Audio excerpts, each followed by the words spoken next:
Jordan Brand really is coming out with quite a few Jordan 4s lately. They're really milking it. Thankfully, the Jordan 4 is so nice, it's just so hard to mess up. Air Jordan 4, oxidized green.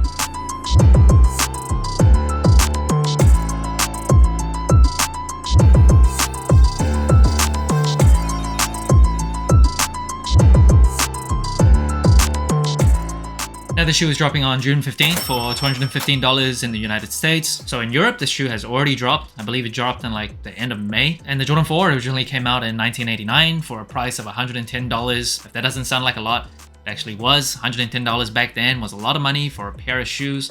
Jordan Brand's always been on like the upper echelon in terms of price for sneakers. And the Jordan 4, of course, one of the best Jordan shoes ever. And first impressions of this particular Jordan 4. I do like green, but more specifically I like olive green the most. Dark green is pretty nice as well. And it's very hard to just mess up a Jordan 4. Very, very hard, especially one with a majority white base.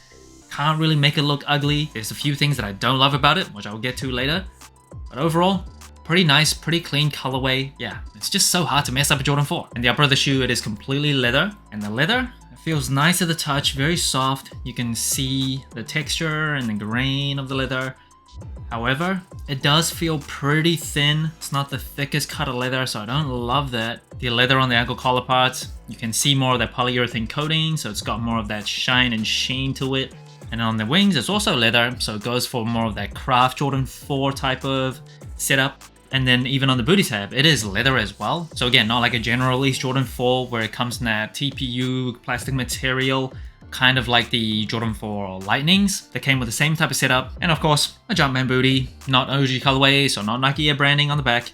A Jumpman in that oxidized green. Now the eyelet parts, that is still plastic, so they didn't change that part to leather. And of course, very distinct feature of the Jordan 4 is that netting on the side. Tinker Hatfield, who designed the 4s, he was very big on prioritizing ventilation for this shoe. And then moving on to the tongue, you see that Jumpman flight tag that began on the Jordan 4s. And then on the inside of the tongue, an upside down Jordan tag that also began on the Jordan 4s. And one thing I do want to point out, the ankle collar lining here, it's almost got like this satin feel. So slightly smoother, a little bit more luxurious, more upscale feeling. They also did that on the inside of the tongue. And sometimes with that material, you do feel maybe a little bit more heel slippage. I'll have more to say on size and comfort later, but just keep that in mind. Now in terms of the toe shape of this Jordan 4, it's not as boxy as some Jordan 4s we've seen in recent years, but that doesn't mean the tooling inside is exactly as comfortable as like the Jordan 4 SB Pine Greens. And I'll have more to say on size and comfort later, but it's a real shame. And the Jordan 4 does come with a polyurethane midsole with a visible Nike Air unit on the heel, of course, and a Nike Air unit on the forefoot. And I do have to point out, because I can't help myself, just like Jordan Brand, I can't help myself, they put sail on the back of this midsole. Why? Why? Why did that need sail? Everything else is white. It would have been perfect with just white on that part of the shoe. It's not like a deal breaker, but I just don't understand. I really don't. And then this oxidized green as well. It has like this glittery effect, which I don't really particularly love. I feel like if it was just plain green, I would have liked it more personally. But if you're into that kind of glittery, almost reflective look, this might be perfect for you. And then moving on to the rubber outsole.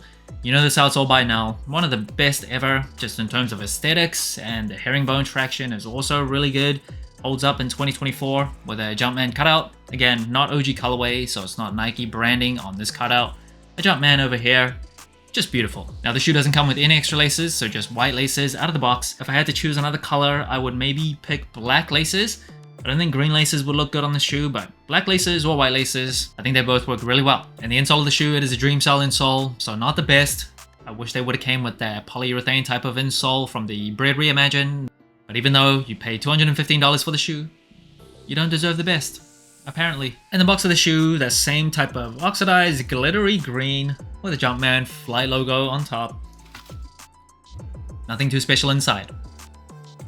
And now moving on to sizing and comfort, I'm a wide and flat footer for Jordan 4s. There's no real perfect solution for us wide fat feeters or fat footers. It is notorious for being very stiff, especially in the pinky toe area. It can really crush your pinky toe, especially if you have wide feet. So you either go up half a size, then you have a lot of wiggle room in the toe box area. I definitely have gone up half a size in Jordan 4s before. A lot of Jordan 4s actually. When I go true to size, the length is pretty much perfect, but some Jordan 4s in particular can come super stiff, especially around that arch area, as well as that pinky toe area. So there's just no perfect solution. It's kind of like you either go for a better fit in terms of length or go for more comfort in terms of width. So if you're a wide footer, again, no perfect solution. You can probably go to true to size and just wear the thinnest socks, really loosen up the laces. And in terms of overall comfort for the Jordan 4s, notoriously uncomfortable. It is very stiff. That pinky toe, like I mentioned, can really crush people. Some recent Jordan 4s have come with like very comfortable tooling, like the Jordan 4 SB Pine Greens. I think the Bread Reimagined were pretty comfortable as well, all things considered, relative to other Jordan 4s. I think this one, while not as stiff as some other Jordan 4s that have released recently, like the Midnight Navies or the recent Jordan 4 Thunders, those are just super stiff, super uncomfortable. This one is not as bad as those, but still nowhere close to the SB Pine Greens. It's annoying, it really is. And despite being officially lighter than a Jordan 3, it just feels so much more clunkier, like heavier than in Jordan 3. The padding around the ankle collar is very nice, and I will say even with the smoother satin-like ankle collar lining, does not really increase like heel slippage. At least I didn't really experience that. Overall, if I had to choose a shoe to wear like every day for a week, the Jordan 4 would not be part of that list. And that brings the total sole score of the Jordan 4 Oxidized Green to 29 out of 40. Now first it is colorway. Again, very basic colorway, but it's very nice, white and green. Something a little bit different with that green. I think it's very clean. The glittery part of the green is not my favorite, and this shade of green is also not my favorite shade of green. I prefer olive, but overall, it's decent. It's nice, apart from that random sale over here. And in terms of the materials, I think it's pretty soft leather. However, it does feel thin, and it looks pretty thin as well, so it's not the best there. But in terms of just like to the touch, nice and soft, you can really see the texture of this leather, which I prefer. I don't like it when it comes with super heavy polyurethane coating, where it's just like super shiny, just a lot of sheen, especially on white leather. So overall it's decent, but not the best. And in terms of comfort, like I mentioned before, this is not like the SB Pine Greens where it's super comfortable for a Jordan 4. This is honestly more like a regular Jordan 4, which is kind of bricky, not very comfortable, a little stiff out of the box. Just not really my favorite.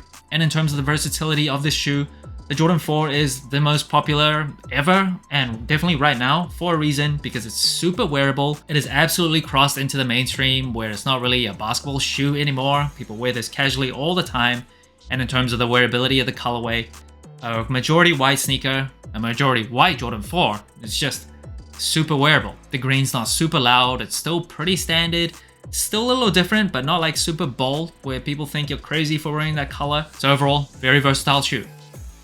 This is like the 5th Jordan 4 that I reviewed this year alone. We had the Bread Reimagined, the Military Blues, the Vivid Sulfur, the Chrome. What was that color called? That white one, I just can't remember the name off the top of my head. Now this. And out of all of them, obviously, they are not better than the 2 OG colorways that I just mentioned. But this is probably right behind those. This is pretty nice. I think this is better than the Vivid Sulfur, and it's better than that other colorway that I can't remember the name of. Yeah, it's decent, but I really hope Jordan Brand does not milk these like they did with the Jordan 1s. When you come out with so many different colorways where it only differs by one slight thing, people are going to be like, I already have a very similar colorway, why would I need it? And it just feels like too much.